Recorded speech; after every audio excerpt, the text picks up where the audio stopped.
Yeah. Cool. Let's do it. Well, first of all, I'd like to say thank you to Kishi Bashi and Mike Savino of Tall Trees. Kishi Bashi, I think everyone, well, maybe they don't know your real name, but they should now. Cool. Well, thank you guys for being here, first Sure. of all. Thanks for having us. Yeah. A couple things I want to get into today. But let's start with anyone who may not know who Kishi Bashi is or doesn't know your music. Why don't you just give us a little rundown of your style of music, what you play, how you're doing it, that kind of thing. Sure, yeah. I mean, I kind of started with the violin, really looping and beatboxing and kind of doing anything I could with the violin. So that's how I made my albums, and it kind of had a new sound at the time, so it really helped me stick out. And then, I've been touring with Mike for a while, who plays banjo in a completely unconventional way as well. So it's kind of, we have this weird, it's like a fiddle duo combo from another world. Yeah, to not write home about, or write home about, Well, especially on this latest album, Omoiyari. Yeah. But before we get into that, so the violin, like you said, really helped you stand out. I think especially on your first album, 151A, I think that was like a huge thing.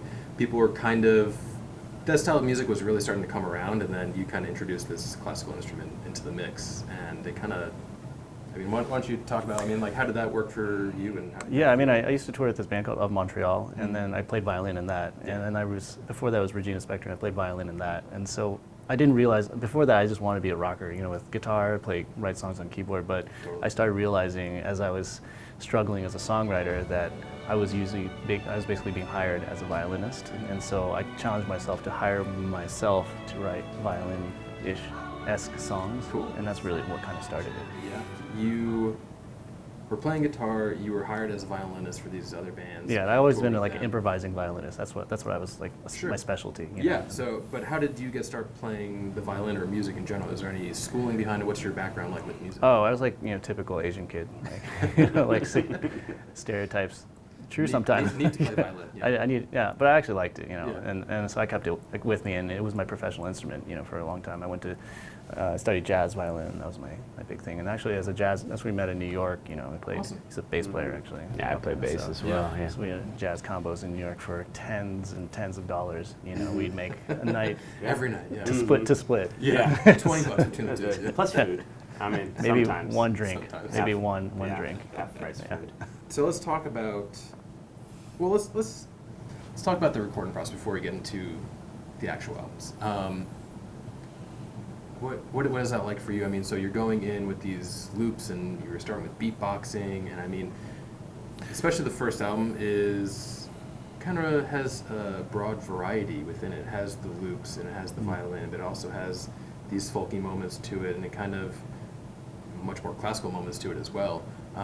What's the recording process for you when you go into a studio and you want to sit down and start? Yeah, basically it's home studio. So I started to make everything on my own, just layer and layer, and then I kind of take away at the end. And then that's what I've been doing for the last 2 to 3 albums. And then this latest one is actually when Mike, who I've been touring with for 8 years, who had never played on my album, finally I was like, hey man, you want to play on my album? He lives in a different town, so, but it's like, it's the kind of thing where I finally took a chance at actually, recording with a band for the first time, and it's done a lot of amazing things. People are really connecting with this album. So So not all, have the first 3 albums been just you recording by yourself? And then replacing it, so I'd play guitar kind of mediocrely, and then I'd maybe be okay with that. Yeah. Whereas now I actually hired a great guitar player in my band, so I don't have to replace it, and I can focus on things. And I think they were dense because I was really trying to compensate for lack of musicianship, maybe. So it's just you. But you guys have been touring together for since 2012, maybe 13. Really since 151A came out. Yeah. Right? He was my first hire. Yeah. What was the interview process like? What are you doing right now? Do Do you want to come on tour? And I was like, yeah, okay, sure. So there's obviously a lot of stuff going on in the first 3 albums, and then we're talking about this latest album, Omoiyari.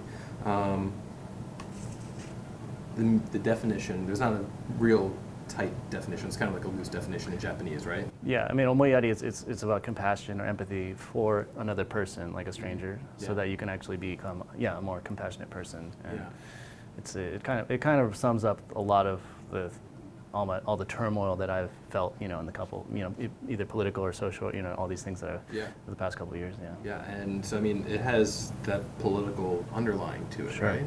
Yeah. Let's talk about it. There's a little bit of a concept to the album as well, going back to, post-World War II Japanese internment camps in America, and the bridge between that time in history to now. Yeah. And we're talking about, President wanted to build walls and. I know, yeah. So that was the impetus, is that Yeah. there's a lot of executive orders flying out kind of haphazardly without thinking about like what the implications of these were. And then if you look at, the history of it, it was just a glaring example of, of a president really kind of falling into hysteria and kind of playing on those fears. And a lot of, and Portland here has the same dark history, too. It was the first city to get rid of Japanese, back in the day. Yep. So, and they were proud of it at the time. And I mean, so. a lot of other people and cultures Sure. as well. But the idea is that you understand as long as you understand the history, and then you understand that people have are able to change, to become more compassionate, more inclusive. I think that's the whole idea about learning this history and having that compassion for others and that empathy for others, and kind of learning from that. Yeah, and you can change and become a better person. Yeah, that's really cool. There's also other underlying messages. I mean, when you listen to it, so let's say Summer of '42. So it's not just it's kind of taken place. The song kind of takes place within this internment camp, right? And then it's about falling in love.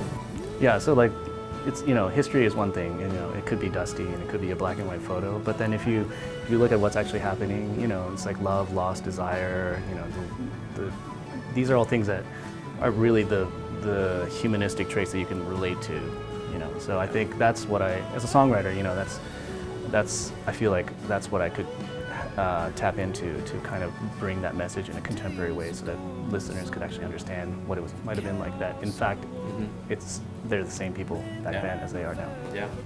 Let's talk a little bit more about the music on this latest album. I mean, it just came out May 31st, so it's really recent. It's kind of a departure from what you've been doing the last couple albums. I mean, for the last 7 years since you first released your first album. Kishi Yeah, so so I'm working on this movie, the documentary that basically follows the making of this album. And so in the past 2.5 years, I've been going to the internment camps in the South and kind of looking at the minority identity, and these are all the songs I collected from my experience. And then for the first time, they were very simple songs, but I kind of made demos of them and then gave them to my band and recorded. And that's where Mike came in. Mike's playing some ripping. Thought he'd be playing banjo, but he's playing some ripping bass. Yeah, played a lot of bass on this record. Yeah, it was really fun. I mean, Kay's process is somehow very direct and haphazard at the same time. That could be said about my process. Yeah.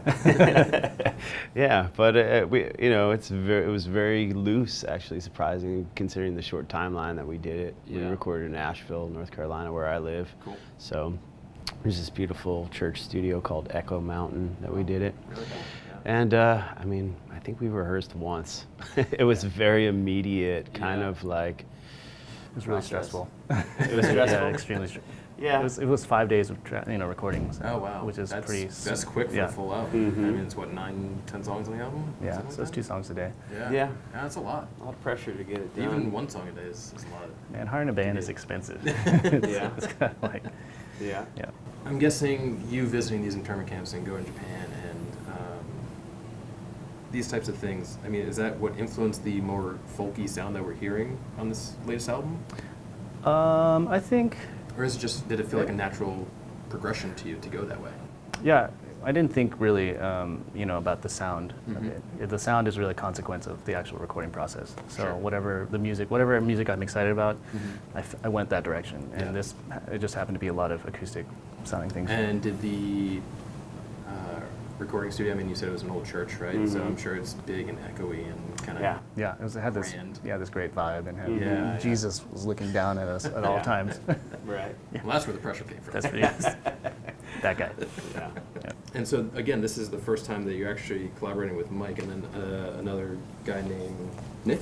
Oh, Takanobu. Yeah, he's an awesome cello player. Yeah. And it was we actually had this flute player, Pip the Pansy, who's touring with our band now. It's an incredible powerhouse flute, like Is she a jazz flute player? She is just a great addition to our spiritual band. flute player. I don't know. Yeah, she's pretty A lot special. of flute. Yeah. Yeah, She's yeah. on the album. Yeah. That's Flute awesome. and strings. Yeah. Yeah. And I mean, so what was that recording? How was that for you? I mean, you said it was a little bit stressful just because of the timeline. It was 5 days, 10 songs, 2 songs a day. Yeah, but how was the recording process for you and this new facet going? I mean, how did that feel? It was great. I didn't realize the reception was going to be so good at this new sound. You know, usually I was kind of like, oh, it's so simple. Yeah. You know, I didn't feel like I had to layer things on it, or I didn't have to change things. It's scary. It's scary to put out music that's so exposed, I think. But Yeah. you know, but it helped me focus on the performances. You know, Yeah. so if you get a really great musician that's what he's really good at, Yeah. and you focus on that, then you really don't have to, you know, make it dense Pile it on, Pile it yeah. on, yeah. Yeah, yeah. Which is what I've done in the past to make up for my. Because it's just you. Yeah. Yeah. Just me, yeah. So let's talk about the film that's being made around the recording of this album. I mean, were you traveling a lot to? Yeah, I Kansas travel a and other lot. Yeah. places? Yeah. So I travel, and I'd supplement my travel with like small acoustic shows too, Sure. and then kind of Yeah. talk with local audiences about like interment or minority identity and like these Mhm. kind of issues. And then, yeah, I went to a lot of places, and I started filming. So originally it was for an orchestral piece that I was commissioned to do with a multimedia component to it, Cool. and so I started filming, and then I realized I was changing dramatically as a person as I went to like start to study. Yeah. And get a visceral experience of When these can locations. when can we expect to see any of this? I Probably not think for a while, right? 2020, Okay. So Probably not too far. probably before the election. Yeah. That's what we're yeah. trying. That's trying That'll to. probably be a good time to Yeah, I think so. bring everything together there. Hopefully. Yeah. So we've gone through a little bit of the recording process with you. I mean, how do things typically start with guitar, with the violin? I mean, the violin was your first instrument? Mhm. Yeah. I think sometimes it starts for me guitar, or I just keep a recorder on my phone. Yeah. You know, and I just Yeah. record anything. Sometimes like just the singing melody, I have an idea. Yeah. I do it. But the most important thing for me is to literally, because I forget ideas really quickly, is to just record it, and then I usually. As soon as you have it. Yeah, and then when it comes time that I have to make an album, I go through all my ideas to see if there's like things that I think are still exciting. Are there like a bajillion voice memos in your phone? Yeah, a bunch of mediocre Recording songs that never made it. Yeah, 7,500. Yeah. pretty much. Yeah. When did you? So you were hired as a violin player for a couple bands, Regina Spektor of Montreal. You were touring with them. When did you start to? I mean, and then you were also talking about how you want to just like write rock and roll music and Yeah, that kind of thing. When did you shift from the violin and the orchestral type music into more modern day music? I think I was way into jazz violin Mm. for a long time, Mhm. so I went to school for that in college, and I also got a film scoring degree. So I kind of balanced between those two, like film scoring, Mm. like jingles and Sure. really bad jingles, and playing jazz, you know, in New York with Mike. And I think and then I started a rock band, and then all the while I had a child, you know, so Oh wow. touring from New York City with a child was Not really stressful. Yeah, I felt like a Yeah. peasant, you know. So I think I started touring with these other bands and started to realize that, you know, I had to find my own voice. And just playing guitar and singing in a meaty synth rock band wasn't really gonna pay the bills. And so I think I took a more inflective approach, and I moved out of New York and I went to live with my parents. Mhm. Took my whole family. You know, I was pretty defeated, but but you know, but I because as a solo artist, I think you have less pressure to deliver. I think like if you're a band, you have four or five people who are dependent on this album, right? Where if you're a solo artist, you just make an album and put it out. If it doesn't do well, you just make it. And you don't have to fight with your band members Yeah. about little decisions. Yeah. Like, what do you mean you don't want drums on this? I mean, I was there. We were, you know, friends through that whole thing, and Kay had his rock band, which were also very good friends of ours. But, you know, it's difficult with a band to make a very concise statement. You know, if you're an artist like as strong as Kay is, that has a very good, you know, concept of what he's doing, and you know, you have to compromise. Yeah. With a band. Yeah, so I don't talk to my band. Mike's old band, he doesn't talk to you. Yeah, it's hard. I mean, Breakups are hard. it is hard, Yeah. but you know, got to move on. How did moving out of the city into, I mean, you live in Athens now? Yeah. In Georgia? Yep. Did that kind of clear your head and give you a little bit more creativity and kind Oh, of, yeah. wow, like I feel... Yeah. When I moved out of the city, it was like, wow. Yeah. Do you live in New York? Different, yeah. Yeah. Things are very different. It's crazy. I think like if you are a creative person, you know, you need that time to just be idle and to be content, so that the ideas can start coming. If you're like if you're like hour to hour, and you have all these like financial pressures and like time commitments, then it's like it's really difficult to be truly creative. You know, you could be very skilled, but to find like to have you know new concepts and ideas and stuff, I think just it was a huge difference to not have financial commitments like living in New York City would. Yeah, that'll do. And then so you also put out, I don't know if you want to call it an EP or an album or whatever, but the String Quartet Live. Put that out a couple years ago. What was that like for you? I mean, were you conducting it? Were you playing in it? And how did that go about? I was conducting it pretty much. So I love strings. So in high school I played, you know, violin, string quartets, and it's such a beautiful medium. You know, it's got everything. It's exciting, it's dramatic, you know, and it's lush and very emotional. And so I had always wanted to rearrange everything for a string quartet, and that's what I'd always been doing until I had a concert's worth of songs, you know, and so I toured with that, and then branching out, you know, into symphonies now. But it's like it's really I thought it was really cool. I mean, like just listening to the album, it's just like, and you kind of feel like you're in the space too. You kind of get that auditorium kind of feel to it when you're listening to it, especially when you put on headphones and you're just like, And I like touring. Like I'll go to a city and I'll hire local string quartet players. Oh, that's so really to cool. kind of spread, you know, because I think string music is really something that's underrepresented, like in pop, you know, especially if like a drum player or guitar player is going to drown out the strings. But this is the music is driven by the strings, which I love. And then you did also something similar, which kind of recently came out. You did a Ben Folds Presents Declassified. Oh yeah. National Symphony. Awesome. That was really cool. And what song was it again? Blank off the top of my head. We did like Can't Let Go Juno. Yeah, that's probably my favorite song that Oh, cool. And then so when I found that, and it was like, oh, this is like totally different. I mean, there was a full orchestra. Yeah, that was such a luxurious. Yeah. Although I can't tell if they're like union, like people would probably rather be playing Beethoven or something. I couldn't tell if they were all excited about it, but I was definitely excited. I mean, they sounded really awesome. Cool. The video was amazing. Yeah. And then so you were just kind of, how did that differ between the live quartet, the album that you recorded, and doing that kind of thing? Was it similar? Was it? I mean, it's obviously much bigger with the. Yeah, I mean, a full orchestra is just this massive like sound that can't be compared to, you know, and it's got such dynamics and vibrancy, you know. String quartet's similar, but it's. And someone else composed it for the orchestra, right? I did. No, I did most of it? most of the orchestrations. Cool. Yeah, I had some assistants, you know, in the final. I don't know how to.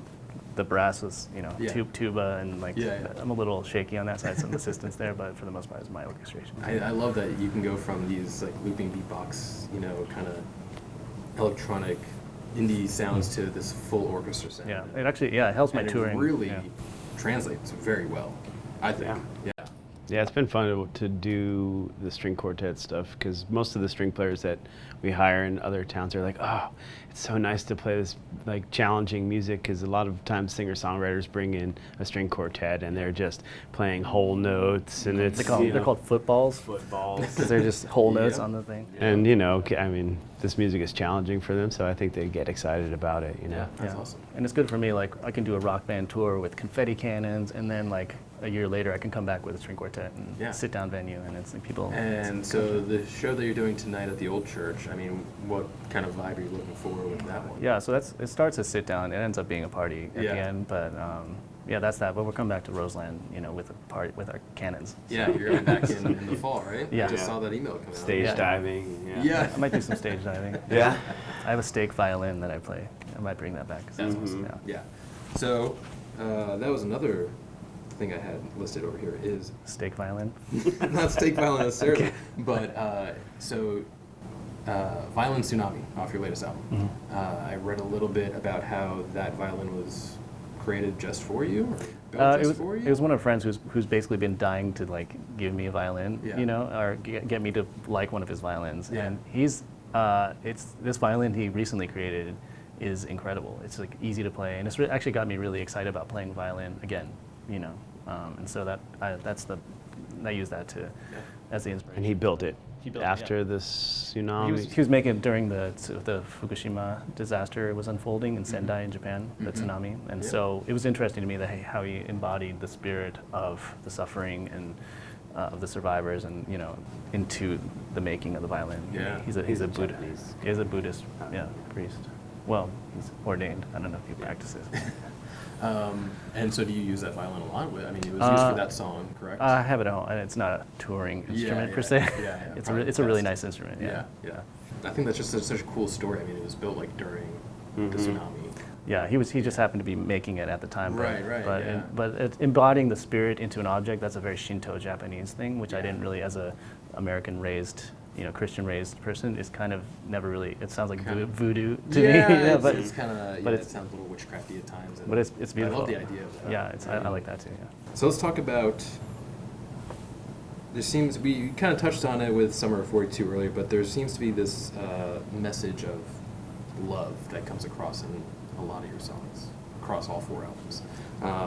Is that something that you feel really deeply about and like portraying as that message of love and falling in love and someone that you have loved or are in love with? I mean, what does that feel like for you? Yeah. I feel like most songs are love songs. I think it's very. How does it feel to me? I think it's something that I can understand as universal. So about finding love or even losing love, heartbreak. And it's the kind of thing that really drives emotion in people, and that people can relate to this. It's hard to relate to being in an internment camp, but you can relate to falling in love, and then getting dumped. Which is ultimately what happens in that song. So, is there anyone in particular you're talking about? I mean, it kind of spans the gamut. I have a couple of songs here. I mean, just from the different albums. I mean, from 151A, Manchester, Can't Let Go on Sunderlust, Q&A on Light, Summer of '42 on Omoiyari. I mean, there's a lot on of all of them. There's this message of love. Is there someone in particular you see. had been thinking about? Maybe different maybe. people on different albums? I have a wife. I'm still married. So it's her. Yeah, exactly. Sure. What about on the tour? I mean, it hasn't been a super long tour. It's been maybe a month or so. There's only a couple. Oh no, it's only like left. a week actually. Yeah. This is a short one. Oh yeah. What have you guys been into? I mean, while you're on the road, what are you guys listening to? What are we listening to? What are we listening to? Well, yeah. You have those long drives. What's your like a safety Well, dance? yeah, the safety dance. Yeah, no.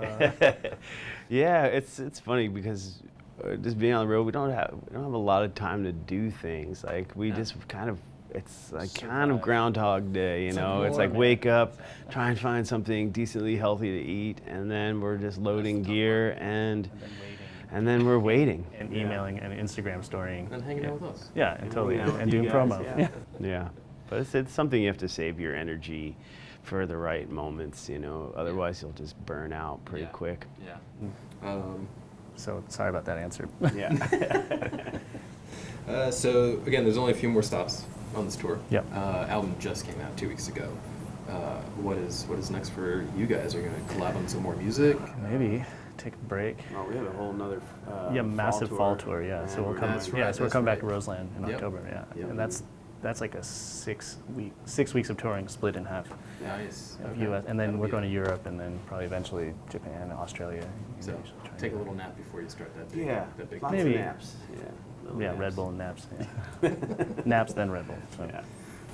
Is there anything you guys love to do coming back from tour? Like as soon as you get home, you're like, I just need to do this one thing. Like take the garbage out, mow the lawn. Yeah, cook my own food. Yeah. That's what I like to do. I like to cook. Yeah, I have a daughter, so I like to try and interact with my daughter before she becomes a complete teenager. Yeah. Scary years. Can't wait. So I take it you've both been to Portland before. Yeah. Oh yeah, I love it here. It's awesome. Yeah. I mean, we're known for, keeping Portland weird is the city's motto. Have you guys seen anything weird in the last day or so that you've been here, or even on your last? I can tell you the weirdest thing. What's the weirdest thing you've seen? Shanghai tunnel tour. Yeah. Have you ever done that? I haven't. I've done something similar up in Seattle. Is it a hoax or is it real? I mean, they say it's real. So. Yeah, I saw the pile of shoes. I don't know if that was real, but it's like. You know about Shanghai? I keep telling you about this.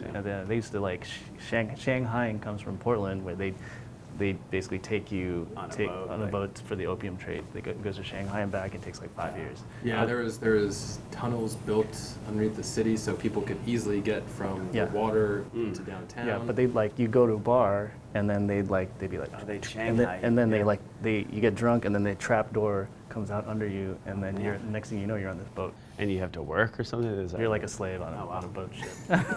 okay. So I don't know if it's real. That's pretty weird. Yeah. It's definitely on that scale of weird. Yeah. There's definitely a lot of weird people running around town. That's for sure. Yeah. What's your favorite thing about Portland? Shanghai. No, just kidding. I don't know. I like going to Powell's. It's always impressive. Yeah. Yeah, it's cool, man. I like this town. I live in Asheville, North Carolina. It's got a very similar kind of vibe where you could throw a rock and hit like 3 coffee shops in a row. You know, it's just And a guy in a band. Yeah, And a girl in a band. yeah, it's What about food-wise? What's your favorite place to eat in town? I used to go to that rotating sushi place all the time. Yeah. There's that. Like the little train Yeah, the conveyor one. belt sushi? Yeah, the one. It's like downtown here somewhere. Yeah. Yeah. Anything that's particularly standing out to you? No. Maybe not place, but just food in general. I like those food-wise. food trucks they have over there with. Oh yeah, the whole food truck situation. What? The whole like square block of Yeah, food is it trucks still there? downtown, they're getting rid of them. Why? So man. go visit them. You got 16 days. What? Really? Really? Why? They're building some giant Hotel. skyrise hotel. Yeah. Oh. Yeah. You know, as Not as so you do. not so weird. Yeah, not so Yeah. weird. Yeah. Yeah. Much less weird. But I think that kind of wraps it up for us right Okay, now. great. And we'll let you guys take it away and play some songs for us. All right. Cool. Cool. Thanks. Thanks, guys.